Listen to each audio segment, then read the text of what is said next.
Después le voy a pasar sus diplomas de honor para que los revisen. No se los puede llevar ni sacarle fotos, sobre todo llevárselo porque no los es penosa. Este tema, créanme, es muy poco tocado en las asignaturas de medicina interna, neumología en la universidad, ya que, como le digo, es una manifestación, no es muy, ¿cómo le digo? Es muy común, pero no es muy tomada en cuenta, ¿ya?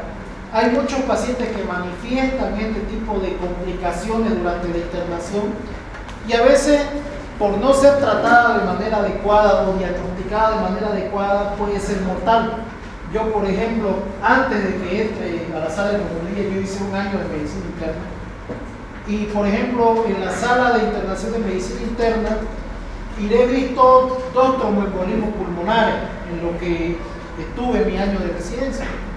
Pero no se diagnosticaron a tiempo. ¿Por qué? Porque a veces lo confunden con una sepsis, a veces lo confunden con una neumonía intrahospitalaria, a veces con una insuficiencia cardíaca y entonces no se diagnostica a tiempo y el paciente llega a fallecer.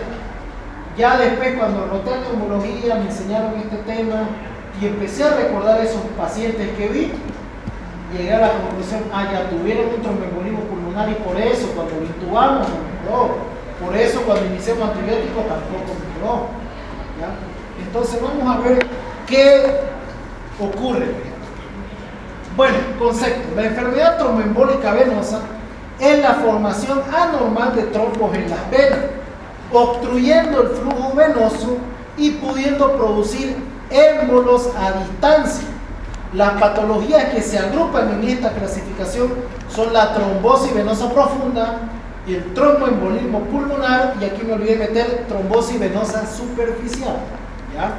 Esas son las 3 patologías que comprenden la enfermedad trombótica venosa: trombosis venosa profunda, trombosis venosa superficial y tromboembolismo pulmonar, que vendría a ser la más mortal de las 3, ¿ya? Bien. Para la fisiopatología es la misma para las 3 entidades, ya solamente que en la última entidad, que es el tromboembolismo pulmonar, tiene que haber anteriormente las 2 previas para que se produzca. Entonces tenemos que recordar la triada de Virchow. Ya la triada de Virchow es la triada que se encarga de dar el diagnóstico de coagulación. Es de esta forma en la cual se puede producir un coágulo, ya sea por hipercoagulabilidad, éstasis venosa y daño endotelial. Cualquiera de las 3 se produce, va a originar un coágulo en los vasos sanguíneos. A ver, ¿en qué caso podríamos ver una hipercoagulabilidad? ¿En qué caso? ¿Será que un cuadro de sepsis? Sí, hay liberación de mediadores inflamatorios, los cuales a la larga activan lo que son los factores de coagulación y va a haber una hipercoagulabilidad. También en pacientes deshidratados es otro ejemplo.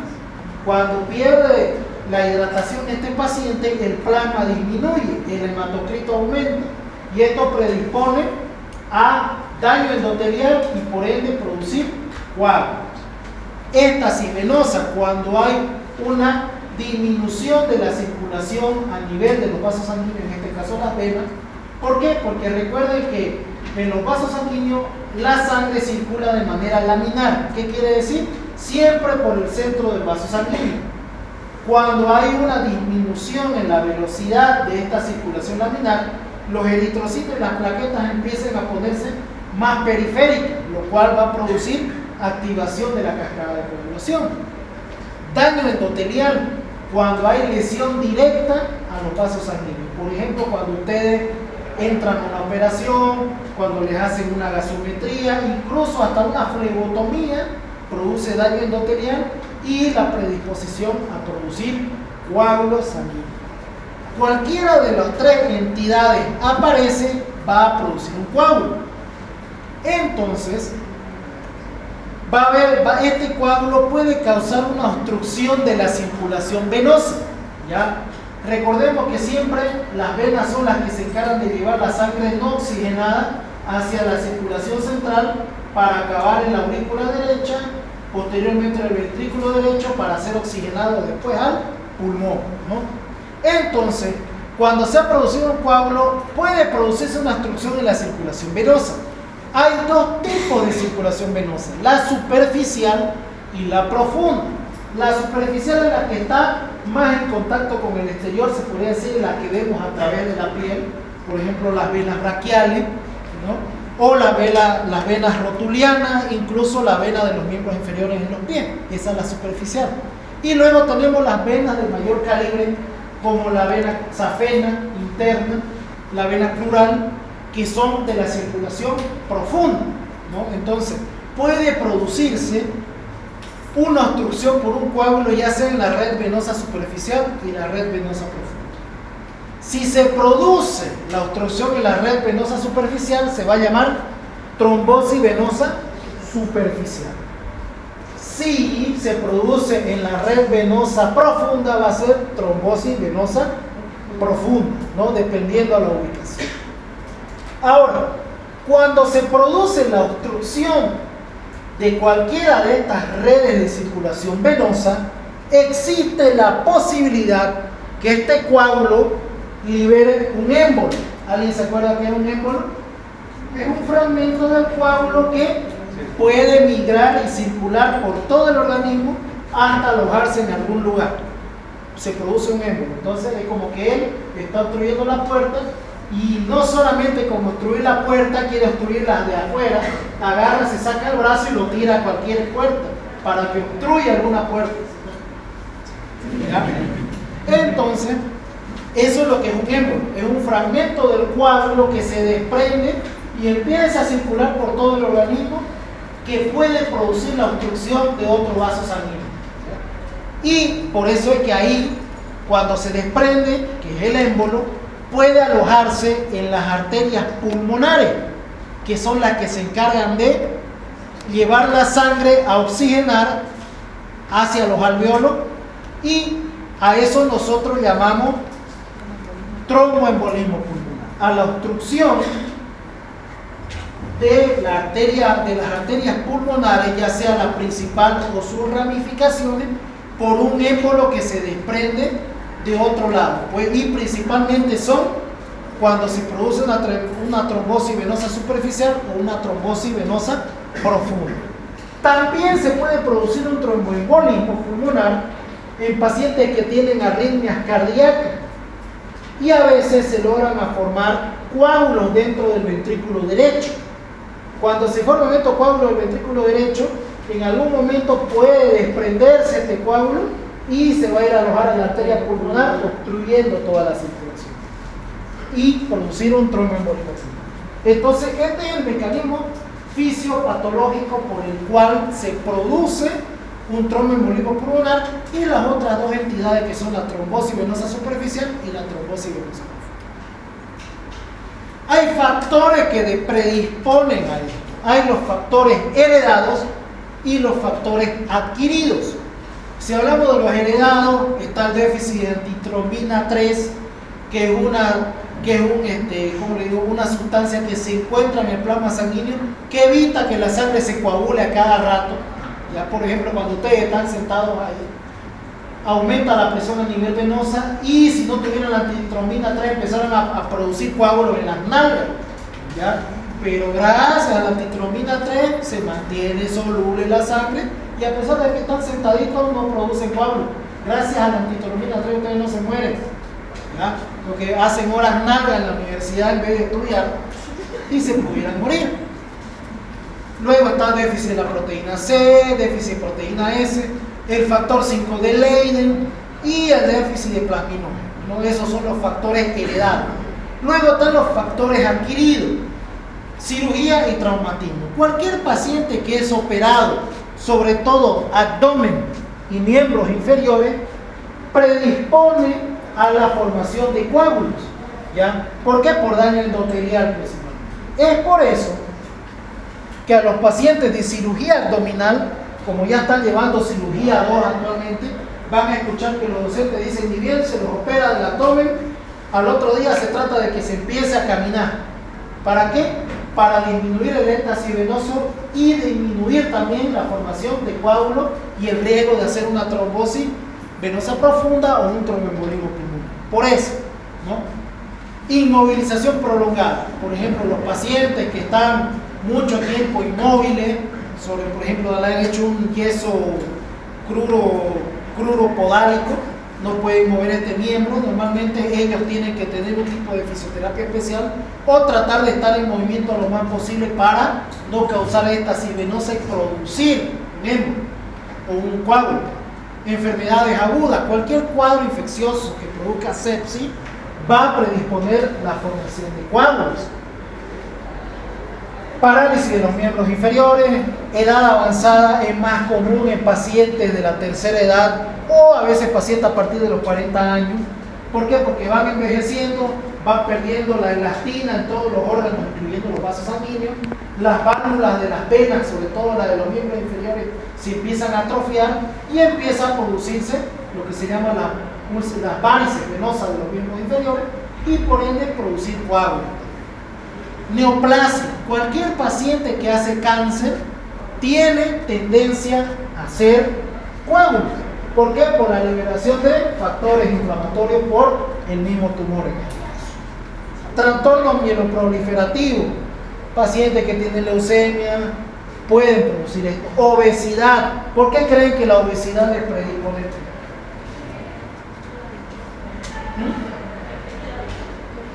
Uno, el tejido adiposo hay mayor red vascular. Dos, el mismo sedentarismo del paciente lo lleva a producir éxtasis venosa. Tres, al hacer de mayor peso, todo cuando están caminando mucho tiempo, sobre todo si están mucho tiempo parados o sentados, van a aumentar la presión de las venas, de las redes venosas, sobre todo en miembros inferiores, lo que va a predisponer a la formación de varices. Y en el caso de que están mucho tiempo sentados, van a hacer que las venas hemorroidales se dilaten y produzcan varices hemorroidales. Ya, entonces hay muchas cosas que la obesidad predispone. Embarazo puerperio, como aumentan de peso, aumenta la presión de las venas de los miembros inferiores, como llevan un sistema circulatorio pequeñito dentro del útero, aumenta también la presión del retorno venoso y por ende aumenta también la presión del sistema venoso. Anticonceptivos y tratamientos hormonales, esto es muy importante. Por ejemplo, las mujeres son predisponentes si toman muchos anticonceptivos a hacer tromboembolismo pulmonar, sobre todo, ¿ya? Hubo un paciente, me acuerdo, que ya llevaba una semana, era una paciente, creo que era brasilera, si no me equivoco. Ella ya llevaba 5 días con dolor en el pecho y disnea. Ustedes la saturaban a esa paciente, así quieta saturaba 99, pero la hacían caminar un poco y bajaba hasta 87 la saturación. ¿Ya? Había dolor de tórax, ustedes veían la radiografía, no había signos radiográficos de nada. Ya había ido con otros médicos y le habían dicho, usted tiene neumonía, usted tiene bronquitis, se le habían dado un montón de cosas durante esos 5 días y no mejoraba. Más que todo lo que ella se aquejaba era el dolor y la disnea a la deambulación. Entonces me puse, sienta la paciente, vino con su novio, creo que eran estudiantes de medicina de los CEBOL, normalmente la mayoría de los brasileños estudia eso. Entonces agarró y me dijo, mire doctor, hemos ido con los otros doctores, me han dicho esto, pero no se me quita el dolor de pecho y me canso mucho para caminar. Vi su radiografía, no había nada. Y ahí empecé a hacer la anamnesis, ¿no? Y agarró y me dijo, mire, yo tomo anticonceptivos. ¿Por qué? Porque bueno, con mi novio vivimos juntos desde hace 1 año y tenemos vida sexual activa y no me quiero embarazar para terminar mis estudios. Y como a él no le gusta usar preservativo, entonces yo tomo los anticonceptivos diarios. Entonces yo agarré, toma bastante anticonceptivos, sí, ya. Aparte de eso, ¿cuándo le comenzó el dolor? Mire, estábamos caminando un día, estábamos tomando un helado y me empezó a doler el pecho y de la nada me empezó a faltar el aire. Mire, me llevaron de emergencia a la clínica y saturé hasta 80, pero pasaron 2 horas y después volví a saturar 99. Entonces, disnea súbita con desaturación súbita y que revertió espontáneamente. Entonces, algo pasa por acá. pedí un laboratorio que vamos a ver después, que es el número D, estaba elevado, mandamos a hacer un angiotomo y salió positivo para tromboembolismo pulmonar. Eran en ramas pequeñas y por la sintomatología parece que había hecho en ramas principales de la arteria pulmonar, pero a veces, como dicen, Dios es muy bondadoso, a veces el cuadro tapa un ratito y después pues, pasa por la misma circulación.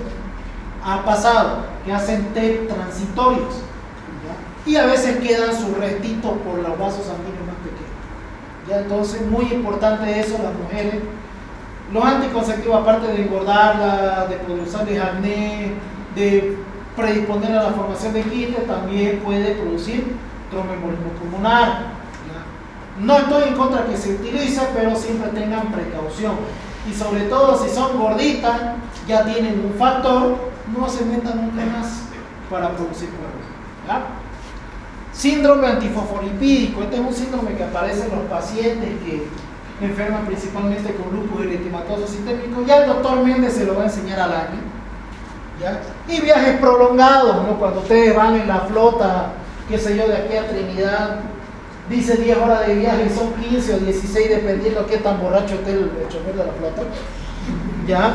Entonces a veces si no fuiste capaz de invertir un poquito en un leito, bajé con los pies hacia abajo y se te puede producir estasis venosa. ¿Por qué? Porque al sentarte, cortar la circulación de las venas popliteas, porque si no vas en una cama, como si mi cama, van a ir tus pies colgando, cortar la circulación, estasis venosa, puede producirte este coágulo. Entonces siempre un leito va a ser un poquito mejor, más cómodo y cuidar tu salud. Y otra cosa muy importante, sobre todo en las mujercitas, si ya tienen esa telangiectasia que conocen como arañitas venosas en los pies, cómprense medias compresivas para prevenir esto. Con eso se van de viaje para evitar esa burrada y que les sigan saliendo más. Bien, continuamos. Sintomatología, por ejemplo, en trombosis venosa profunda y trombosis venosa superficial, primeramente va a haber edema del miembro afectado. Ustedes van a ver que el miembro afectado va a aumentar de volumen, de tamaño, se va a hinchar. Es un dolor súbito. Dicen a veces que este dolor súbito que manifiestan es como un calambre, o el famoso calambre del, ¿cómo le dicen? Del jockey. El jockey es el que corre en las carreras de caballo, el jinete, y normalmente empiezan a manifestar un dolor aquí justo en la región interna del muslo. Entonces van a sentir ese tipo de calambre, ¿ya? Si sienten ese tipo de calambre, muy posiblemente una trombosis venosa profunda. Luego está la piel eritematosa. ¿Por qué? Porque como se obstruye el retorno venoso hacia nuestro tórax o hacia nuestro abdomen, la sangre trata de buscar otra vía para volver a subir hacia arriba. Entonces eso va a producir eritema en la zona. Dolor a la flexión del tobillo con la rodilla extendida, el famoso signo de Homan. Ustedes le estiran la pierna así, jalan el tobillo hacia arriba y tocan el moroco, como decimos vulgarmente. Si duele, muy posiblemente hay una trombosis venosa profunda. Ese es el signo de Homan. Venas colaterales y superficiales dilatadas, van a ver cómo se les dibujan todas las venas y se dilatan. Cuando es una trombosis venosa superficial y es masiva, como dicen, a veces se dibuja toda la vena tortuosa y bien gruesa. Y en algunos casos puede producir fiebre, ya aparte del dolor que manifiesta, ¿no? Entonces, esos son los signos y síntomas que se ven en trombosis venosa superficial y trombosis venosa profunda. Aquí vemos, por ejemplo, no tenemos un miembro inferior. Miren, ya la paciente es obesa de base. Y miren cómo se le puso el otro muslo. Y miren cómo se pone la piel malmoria y empieza a haber circulación colateral.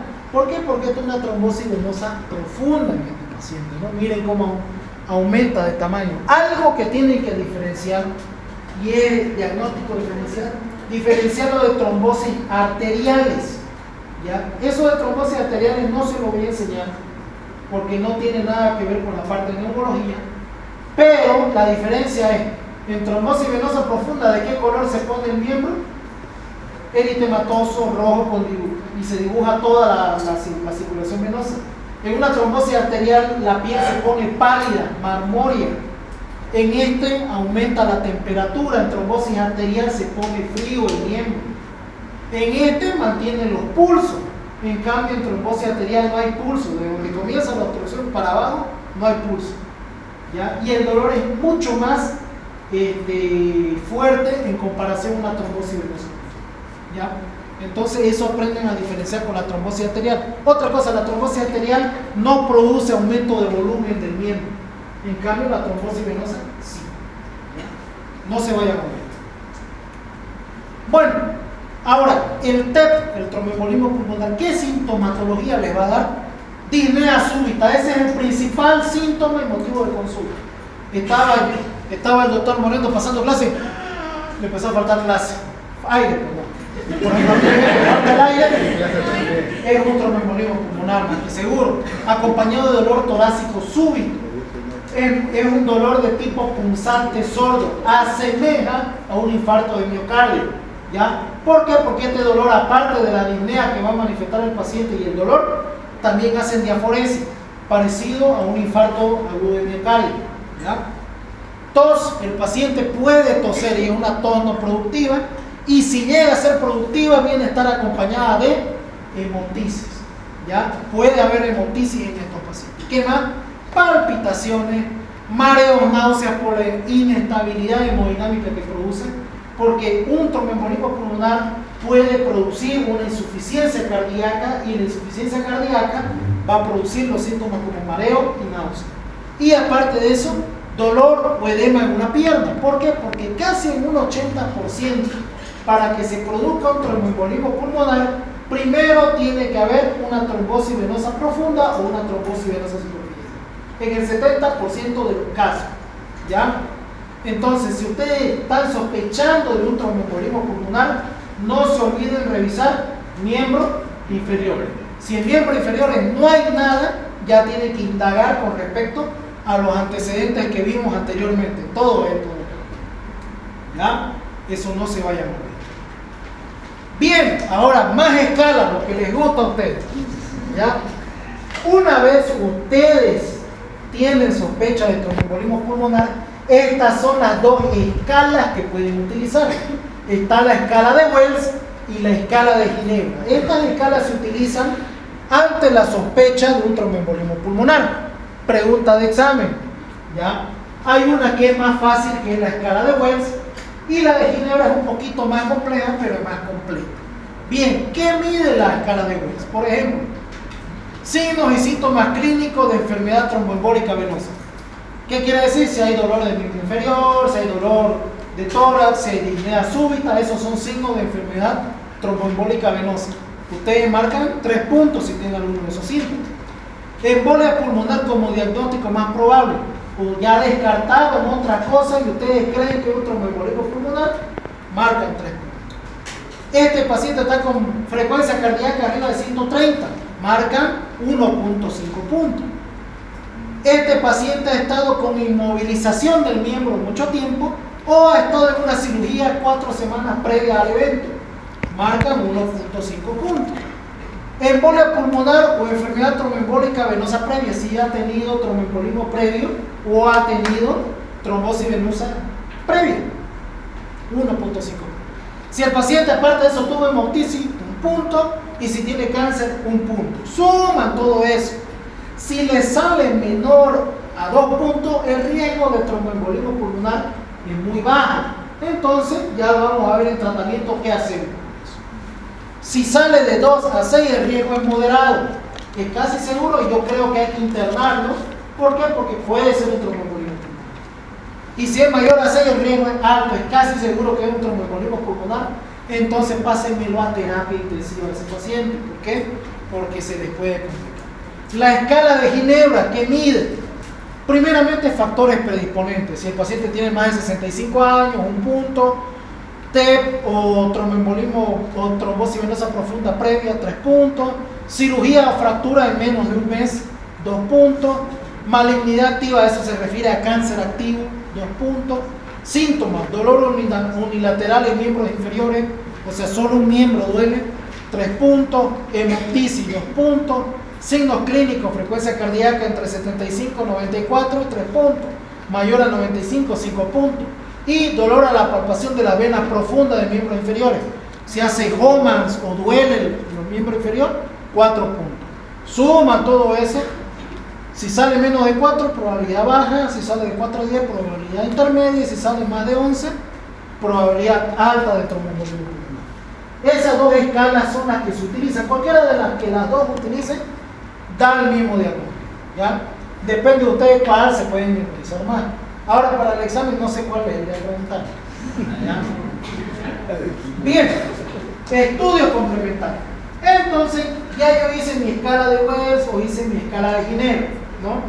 Tengo que pedir estudios complementarios para apoyar mi diagnóstico.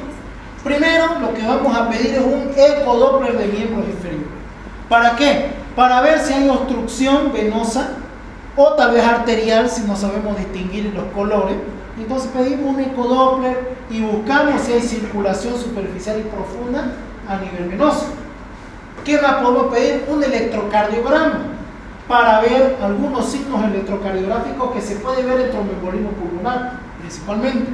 Por ejemplo, vamos a ver el famoso S1, Q3 y T3, acompañado de taquicardia sinusal. Ahorita se los voy a explicar, ¿ya? Luego está un ecocardiograma. Si el paciente no tiene nada en los pies, pido un ecocardiograma a ver si no ha hecho una arritmia y ha formado un coágulo en ventrículo derecho y eso me ha causado el tema, ¿ya? Radiografía de tórax, muy importante. Pueden aparecer varios signos que nos indican que hay un TEP. El famoso signo de joroba de Hampton, el signo de Westermarck, que yo lo he visto el año pasado una sola vez, el de Pala, el de Fleischner y elevación de mi diafragma justo en el lado afectado. Esos son los signos radiográficos que se pueden ver ante la sospecha de un TEP. ¿Qué más? Dímero D. Y este es un estudio, al igual que el A, de valor predictivo negativo. ¿Qué quiere decir? Si sale negativo, se descarta el TEP. Sale positivo, sospecha de TEP o trombosis venosa profunda, ¿ya? ¿Por qué? Porque el dímero D se puede elevar ante cualquier situación. Yo, por ejemplo, aquí su compañera, ya la golpeé el hombro. Sin darse cuenta ya le rompí capilares y está produciendo coagulación. Para reparar esos capilares se eleva el dímero D. Se fueron a jugar fútbol, les pateó la canilla. No produjo lesión, pero a nivel capilar se lesionan estos capilares y hay aumento de la coagulación, por ende el dímero D se va a disparar. ¿Ya? El dímero D también se dispara cuando ustedes tragaron una pizza con doble borde una noche antes y fueron a hacerse sacar sangre, también se eleva, ¿ya? Cualquier cosa eleva. Gammagrafía pulmonar ya está en desuso, pero se puede utilizar para diagnosticar el tromboembolismo pulmonar. Normalmente esto es para ver en qué lugares, en qué alveolos ventilados no está habiendo buena circulación. Angiografía pulmonar, eso es un cateterismo. Te meten un cable por la pierna y te meten tinte a nivel pulmonar para ver dónde es la obstrucción. Actualmente ya está casi en desuso por los riesgos que predispone un cateterismo, porque también puede producir coágulos. Y si hay un coágulo, puede hacer que se vaya más allá. Entonces, ahora, el método diagnóstico, gol estándar y confirmatorio de un tromboembolismo pulmonar es la angiotomografía pulmonar contrastada. Agarran al paciente, le meten contraste venoso. Obviamente, primero hay que fijarse de que la función renal esté bien. Ponen contraste venoso, lo mandan al tomógrafo y va a dibujar todo el árbol bronquial a nivel de las venas y las arterias. Y ahí se va a ver los coágulos donde se ha obstruido. Ya es el método más sensible hasta el momento. ¿Existe la resonancia? Sí, pero dice que a nivel de los vasos sanguíneos la resonancia tiene un ligero sesgo. Así que la angiotomografía pulmonar contrastada es el método más específico para el diagnóstico de tromboembolismo pulmonar. Bien, aquí tenemos, por ejemplo, un ecodoppler de miembros inferiores.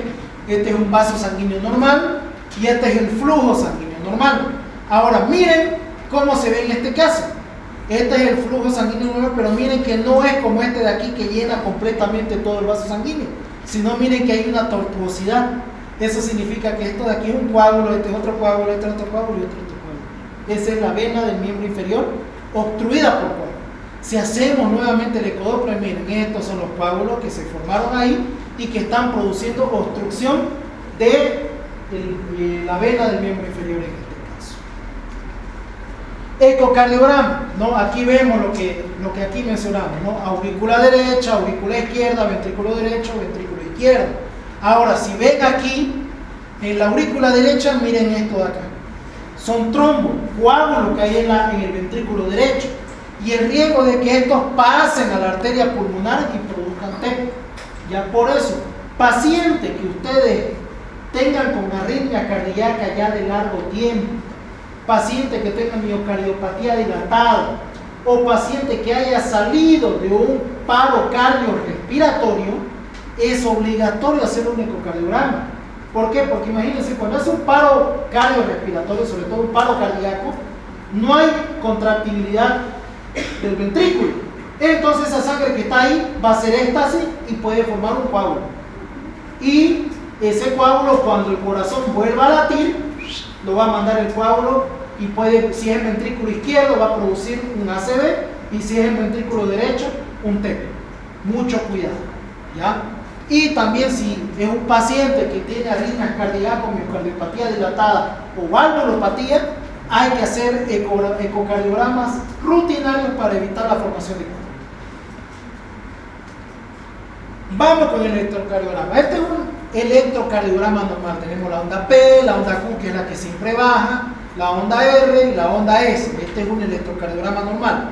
¿Cómo era el signo? S en 1, Q3, T3, ¿no? Entonces vamos a la derivación 1 y vamos a ver que esta S es más profunda de lo normal y hace, como le dicen algunos, un valle, una pendiente. Ese vendría a ser el primer signo. Compárenlo con la normal S. Baja, inmediatamente se empieza a formar la T. En cambio este baja y forma un infradesnivel a ese nivel. Luego, vámonos a la derivación 3, busquemos la onda Q. Fíjense, la Q se aplana muy diferente en el electrocardiograma normal. Miren cómo se aplana la Q. Hace la onda P y la Q no existe y directamente sale la R. Ese se llama signo Q3. T3 hace una T invertida en la derivación 3 a nivel de la onda T. La normal, miren cómo hace una T3, es normalmente positiva, y aquí hace una T3 invertida, o en este caso negativa. Ese es el S1, Q3, T3. Y aparte de eso, si ustedes sacan la frecuencia cardíaca, va a haber una taquicardia sinusal. Frecuencias cardíacas arriba de 100 latidos por minuto. Entonces, eso pueden encontrar en el electro. Es muy común encontrar esto. Bien, signos radiográficos. ¿Qué ven en esta radiografía?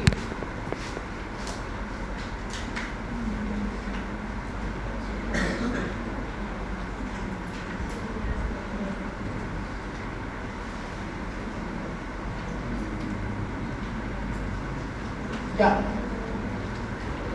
Bien, primeramente pareciera que está aumentada la trama broncovascular, puede ser, pero miren esta área de acá que parece una condensación. Este es el signo de joroba de Hampton. Normalmente este signo se produce cuando toca la pared torácica o puede ser supradiafragmática.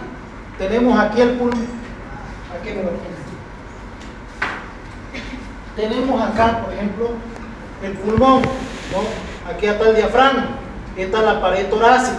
Entonces normalmente puede producirse una mancha de esta forma, de forma convexa, por eso se llama joroba de Hampton, como vemos ahí. O a veces también se puede formar sobre el diafragma de esta forma. Ese es el famoso signo de joroba de Hampton. Ese se ve en el 70% de los casos de tromboembolismo pulmonar. Se nota ya, ¿no? Bien, ahora vamos a ver los otros signos. Este de aquí, cuando el hilio pulmonar aumenta de grosor, en este caso miren, el hilio derecho es más grueso que el izquierdo, pareciera que ha aumentado de volumen. Este es el signo de Westermarck. Ustedes tienen que fijarse en el hilio pulmonar, ya sea izquierdo y derecho. Si ven que está como una pelotita o aumentado de volumen, ese es el signo de Westermarck. Normalmente esto nos indica tromboembolismo pulmonar en las ramas principales de la arteria pulmonar. Tenemos el signo de Palas. Este es un poco más distinto. Si ustedes siguen el hilio que vendría a estar acá y aparece más abajito esa dilatación de la arteria, o perdón, de la vena, perdón, sí, de la arteria, ese es el signo de Palas. Y el signo de Fleischner es cuando la arteria pulmonar, que vendría a ser esta de acá, aumenta de volumen de manera aguda, se hace una jorobita a ese nivel donde debería estar la arteria pulmonar. Ese es el signo de Fleischner, ¿ya? Entonces esos son los 4 signos radiográficos: Poroba de Hampton, Westermarck, Palas y Fleischner, ¿ya? Bien. Y aquí vemos ambos. Aquí vemos Palas y Fleischner. Miren cómo está aumentado de volumen, mucho más claro. 2 signos en este caso, ¿ya? Ahora, cuando hacen una tomografía contrastada, miren, este es el arteria pulmonar derecha, arteria pulmonar izquierda.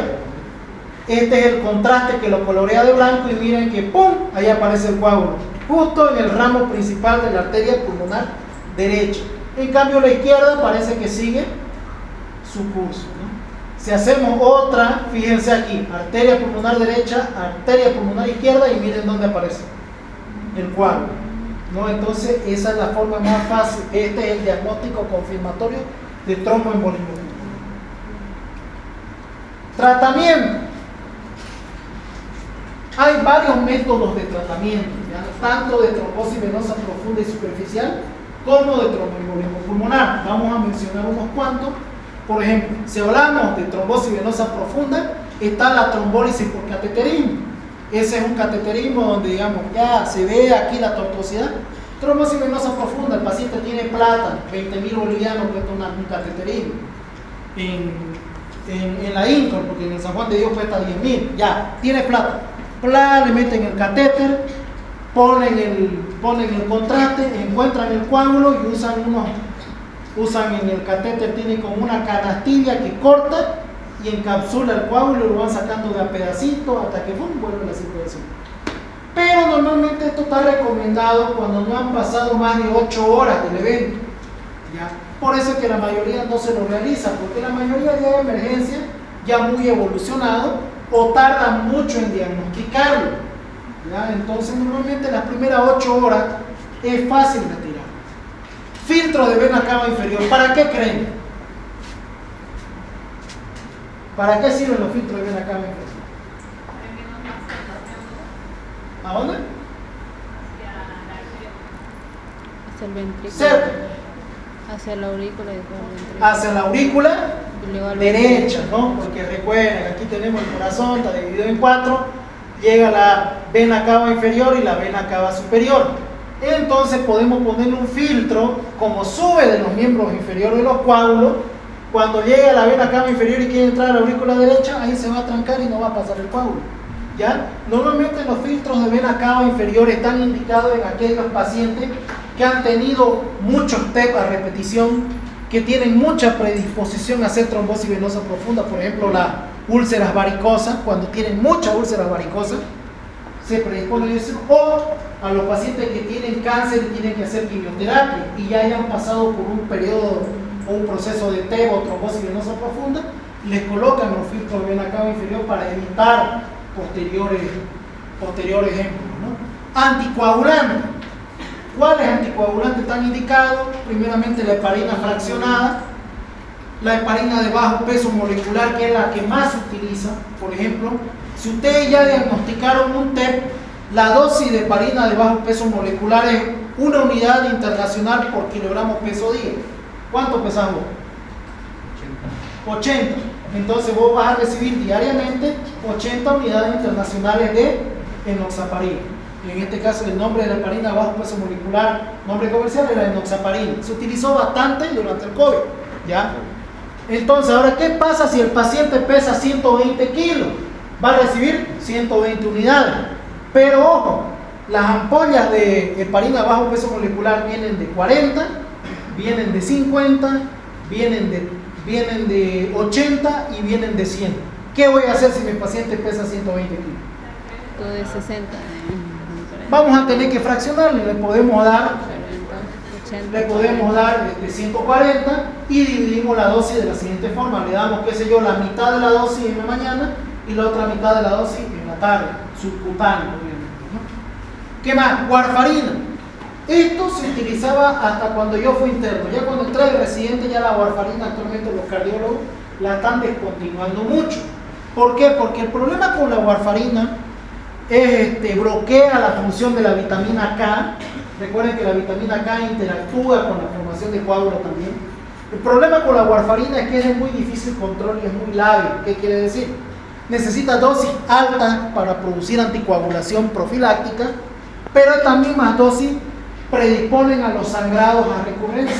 Ya, por ejemplo, cuando yo era interno, tenía un paciente con insuficiencia cardíaca, le dieron warfarina, lo mandaron y a la semana volvió con hemorragia por oído, boca y hemorragia digestiva alta. ¿Por qué? Porque la warfarina, a pesar de que recibía la dosis adecuada, es muy difícil de controlar a nivel plasmático.